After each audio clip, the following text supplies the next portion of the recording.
hiding the radiation levels at Chernobyl. On the night of April 26, 1986, a catastrophic explosion tore through Reactor 4 at the Chernobyl nuclear power plant, releasing a massive amount of radiation into the atmosphere. It was a disaster of unprecedented scale, but the true danger was concealed from the start. Thousands of people unknowingly walked into a deadly invisible force, shielded by falsified data and dubious decisions made in the shadows. When the explosion occurred, engineers scrambled to measure radiation levels, but their devices maxed out at 3.6 millisieverts per hour, a reading that appeared manageable. The reality? Radiation levels on site exceeded 20,000 millisieverts per hour, enough to kill anyone exposed within minutes. The equipment, designed to record limited values, reflected a shocking lack of preparedness for a disaster of this magnitude. Reports sent to Moscow were sanitized, presenting adjusted figures to downplay the crisis. Meanwhile, in the nearby city of Pripyat, just 3 kilometers from the reactor, life carried on as usual for 36 critical hours after the explosion. Families went to work, children played in the streets, unaware that the air they breathed was saturated with deadly radioactive particles. Only when symptoms like headaches and nausea began spreading did authorities issue evacuation orders. Yet even then, the public was not told the truth about the escalating danger. That night, many residents described an eerie blue glow illuminating the sky, a phenomenon that scientists later attributed to Cherenkov radiation. This surreal light, while mesmerizing, was a grim warning of radiation levels so high they defied comprehension. The government, however, omitted this phenomenon from official reports, burying it alongside countless other inconvenient truths.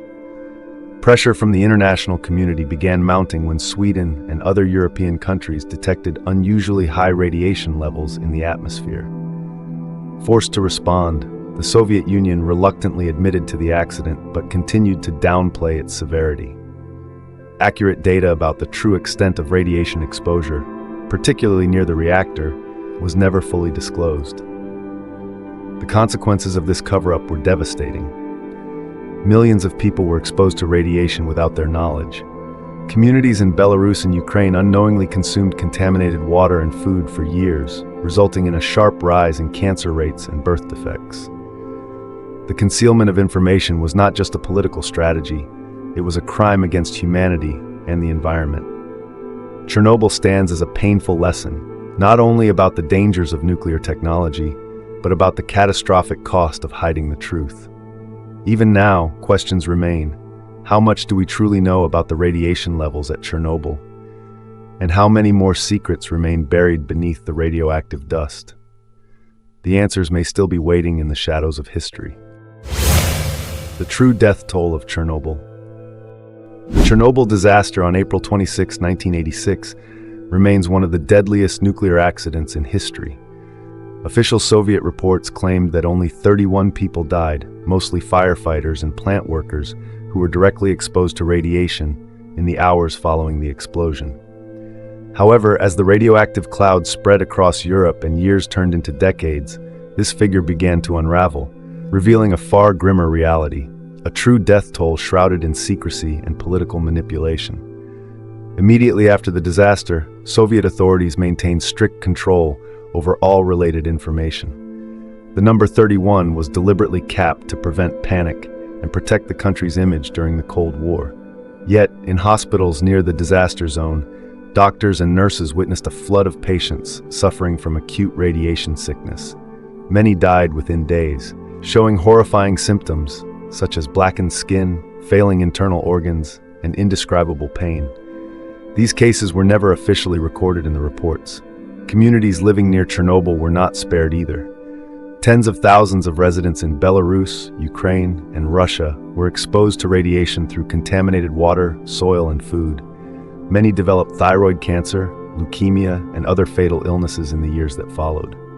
According to estimates by the World Health Organization, WHO, the death toll from Chernobyl's long-term effects may reach tens of thousands, while some independent organizations put the figure even higher, up to 200,000 lives lost.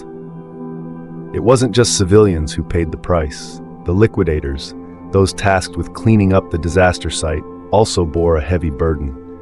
Approximately 600,000 people, including soldiers, workers, and volunteers, were deployed to handle the radioactive aftermath and construct the sarcophagus to contain Reactor 4. Most of them worked with inadequate protective gear, and many succumbed to cancer and radiation-related illnesses in the years that followed, their sacrifices largely unacknowledged. The Soviet government worked tirelessly to obscure the full scale of the tragedy, manipulating data and minimizing the reported casualties. But pressure from the international community and independent research gradually uncovered the grim reality. Data from affected regions revealed radiation levels far beyond manageable limits, resulting in a significant rise in mortality rates and illnesses. The impact wasn't limited to the immediate aftermath. Future generations in the contaminated zones suffered genetic disorders and birth defects at alarming rates. The true death toll of Chernobyl remains a haunting question. Have we uncovered the full truth, or are there still dark secrets buried beneath the ashes of this disaster? Chernobyl serves not only as a painful lesson about the dangers of nuclear technology, but also as a stark warning about the price of silence and deceit. The meat train. In the summer of 1990, in a remote rail yard in northern Ukraine, a set of refrigerated train cars sat idle, cordoned off with warning tape. Inside they held over 300 tons of radioactive meat, a grim legacy of the Chernobyl disaster 4 years earlier. But the story of these train cars wasn't just about bureaucratic mismanagement. It symbolized a desperate and inhumane strategy to deal with an uncontrollable catastrophe. After Reactor 4 exploded in April 1986, the land surrounding Chernobyl quickly became an exclusion zone. Tens of thousands of livestock, from cattle to pigs, were heavily contaminated by radioactive grass and water. Instead of disposing of the vast number of irradiated animals, the Soviet government chose a different path. They sent the livestock to meat processing plants across Ukraine and Belarus, where the meat was slaughtered and mixed with clean meat to dilute the radiation levels. The contaminated products were then distributed nationwide, except to Moscow and Leningrad, where the Soviet elite resided. The process quickly turned into a nightmare. Workers in meatpacking plants faced dangerous conditions as Geiger counters beeped incessantly. Cows that had grazed on radioactive fields were slaughtered, their flesh deeply permeated with radiation. By 1987, cold storage facilities across the region were overwhelmed with meat that exceeded safe contamination levels. With no clear plan, authorities began using refrigerated train cars to store the radioactive meat. These train cars soon became an unsolvable problem. One shipment containing 317 tons of radioactive meat was sent to the Republic of Georgia, only to be immediately rejected. From there, the train cars embarked on an endless journey through the Soviet rail network, moving from station to station, denied entry at every stop. Local officials, equipped with radiation detectors, quickly recognized the danger and refused to unload the cargo. For 4 years, the train cars roamed the railways, a mobile monument to negligence. Eventually, the cars were buried in a concrete-lined pit in northern Ukraine. But not all the radioactive meat met the same fate.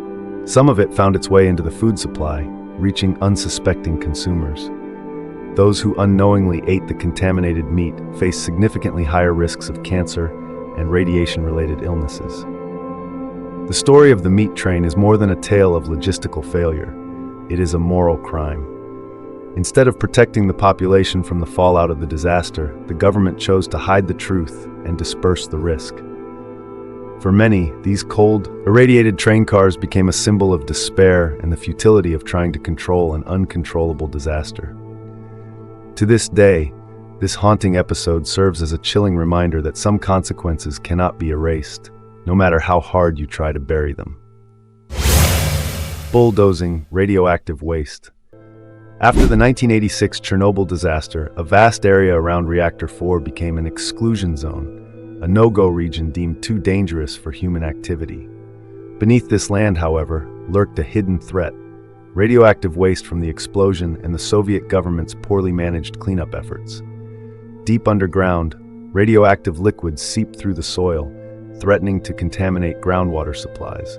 Instead of addressing the issue effectively, the Soviet government employed a shocking strategy. bulldozing the contaminated soil and burying nuclear waste with little regard for long-term safety. In the aftermath of the explosion, tons of radioactive debris, including fallout, reactor components, and fragments of construction materials, blanketed the surrounding area. The soil itself was so irradiated that Geiger counters constantly screamed with alarms.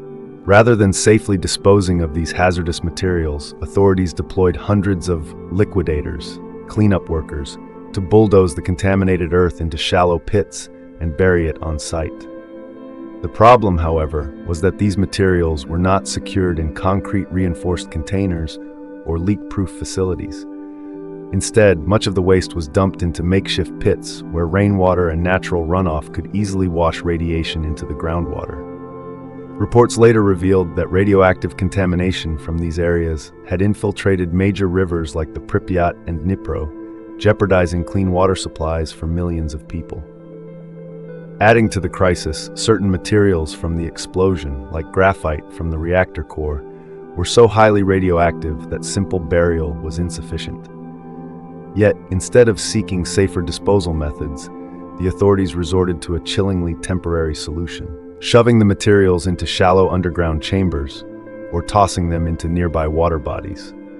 These unlined pits and lakes became known as dead lakes, where water is laced with cesium-137 and strontium-90, two highly carcinogenic substances. In 1991, a leaked internal report revealed that Soviet officials were fully aware of the radiation leaks from these burial sites, but chose to remain silent. Rather than investing in containment efforts, they continued to bury additional waste, creating a growing nuclear landfill. Residents near these zones began noticing the devastating effects: rising cancer rates, metallic-tasting well water, and unexplained mass die-offs of animals. The story of bulldozing radioactive waste is not just an environmental failure, it is a chilling reminder of the dangers of choosing short-term solutions over long-term responsibility. To this day, many areas around Chernobyl remain radioactive hotspots, where toxic materials continue to slowly spread.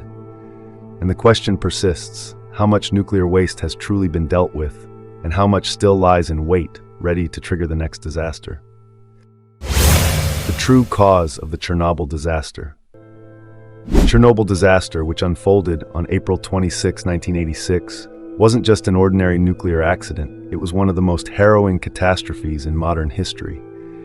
Its aftermath not only claimed thousands of lives, but left behind a wasteland that persists to this day. But what really caused this disaster? Beneath the layers of radioactive dust lies a tangled web of secrets and human errors that turned a tragedy into an unforgettable nightmare. Reactor number 4 at the Chernobyl nuclear power plant exploded during a late-night test, a time when key experts were absent to oversee the operation. The test, designed to assess the safety systems during a power outage, spiraled into chaos after a series of critical missteps. Operators attempted to lower the reactor's power to minimal levels, but this destabilized the reactor instead. The RBMK reactor design, used at Chernobyl, was inherently flawed, particularly vulnerable to sudden changes in power levels. A major factor that led to the explosion was the use of control rods tipped with graphite, a design flaw that had long been flagged as hazardous. When these control rods were inserted, instead of stabilizing the reactor, they caused a sudden power surge. In seconds, steam pressure skyrocketed, triggering the first explosion, which blasted off the 2,000-ton reactor lid. The second explosion, likely caused by a chemical reaction between the molten core and water, unleashed an enormous amount of radiation into the atmosphere. But this wasn't just a story of technical failure. A deeply flawed management structure and the rigid bureaucracy of the Soviet Union played a significant role in escalating the disaster. Before the explosion, warnings about the RBMK reactor's risks had been ignored. Determined to maintain the image of a strong, advanced nation, the government often buried reports of safety concerns. Even after the explosion, the Soviet response was riddled with delays and cover-ups. Instead of immediately evacuating residents from the danger zone, officials downplayed the severity of the situation to avoid public panic. Another factor that worsened the crisis was the lack of proper training for engineers and plant workers. Those responsible for managing the reactor that night were grossly underprepared for an emergency of this magnitude. They didn't fully understand the complex RBMK reactor's behavior and weren't given the critical information needed to handle a situation spiraling out of control. Human errors and a lack of accountability, combined with engineering flaws, created the perfect storm. But the root cause went deeper. Many researchers argue that the Chernobyl disaster was the ultimate reflection of a rigid system where political image was prioritized over human safety. The consequences of this disaster are immeasurable. Nearly 30 people died immediately from acute radiation syndrome, but the real death toll could reach the thousands when factoring in cancers and other illnesses that emerged in the years that followed. Land, water, and air were contaminated, creating an exclusion zone so dangerous that it remains largely untouched. More than anything, Chernobyl stands as a grim reminder of the cost of secrecy, unchecked power, and negligence in the face of technological might. Chernobyl wasn't just an accident, it was a historical lesson and a scar that reminds us that in our modern world, one wrong decision can forever alter the fate of millions.